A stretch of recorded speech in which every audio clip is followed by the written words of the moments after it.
Here in New Hampshire, we've seen ABC's Extreme Home Makeover team come and literally change the lives of deserving families. Those makeovers brought to light the fact that there are a lot of families out there and some great organizations that could use the same kind of help. Enter Building on Hope, a nonprofit that sets out to change lives one home makeover at a time. The group of dedicated volunteers took on their first project in Manchester recently, and they got more support than they ever imagined.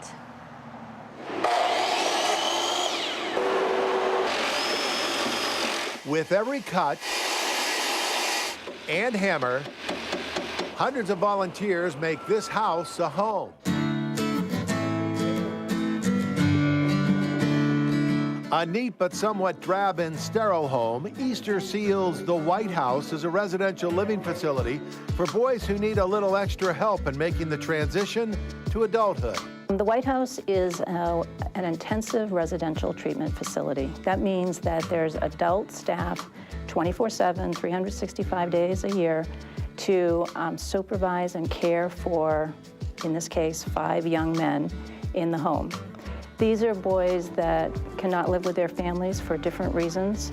There might be some family issues, there could be emotional issues, maybe developmental disabilities, and so they live with us so that we can care for them and bring them back to a place where they can either go back home or graduate from this facility into the community. From the beginning, Building on Hope was founded to raise awareness and provide structural and aesthetic improvements to non-profit facilities. A seemingly perfect fit for the newly formed nonprofit Building on Hope. When we were talking about the Extreme Makeover, we said, you know, why don't we find a way to help the building association and bring light to them and how generous they are, at the same time help a nonprofit facility in the area. And that's sort of how Building on Hope got started. So we just started thinking about it, and Emily knows a lot of people. She brought a group of people to the table that just were the perfect people to make this thing happen. And boy, did they make it happen. After months of planning and rounding up some 200 businesses to donate materials, construction on the remodel got underway. Waiting for a fire guy. I'm simply involved because I wanted to do something for the boys. I mean, it was about a project when it started, but it evolves into something much more emotional when it becomes real faces.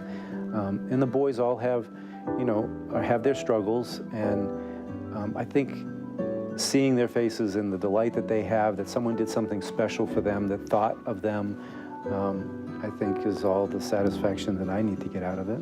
And I'm sure that that's the feeling of everybody that has stepped up so far. Well, it really started with the concept of really creating a home for these boys. This is their last place in Easter Seals before they really are out on their own.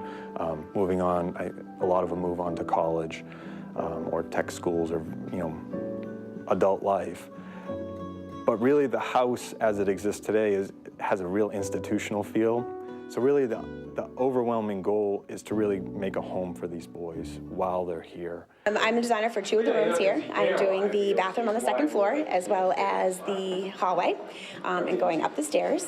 And basically we've sat down and talked to the boys and found out what they wanted and didn't want in their spaces and designed it around their wishes. It's been fine. It's great. It's been real good. Everybody at Easter Seals is helpful. If you need something, they get it for you.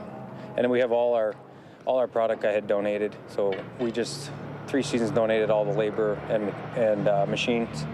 And I went out and got all my vendors to donate all the plant material, the brick and the sod. And so it's been a group effort through all of our vendors as well. I'm hoping they're going to be really excited. I mean, we had the great honor of having Alan build all this custom furniture for us, which is absolutely fabulous. He did a great job. So I'm hoping that they're thrilled with what we did. I mean, we took their input and hopefully they'll like the results. I hope that they're getting what they actually want, because one of the reasons they're here is because they never did. So as long as they get things like that, that's my satisfaction.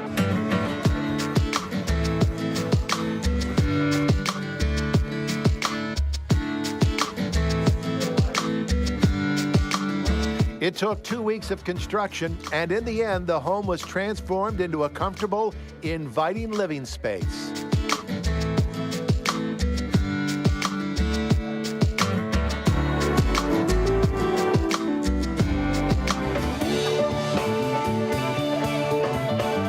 The boys were welcomed home with a party.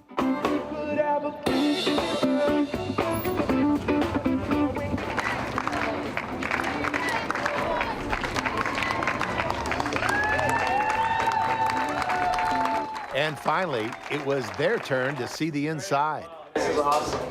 Oh my God. Holy cow. Wow. Look at this dude. Oh my Lord, this is awesome. It's amazing.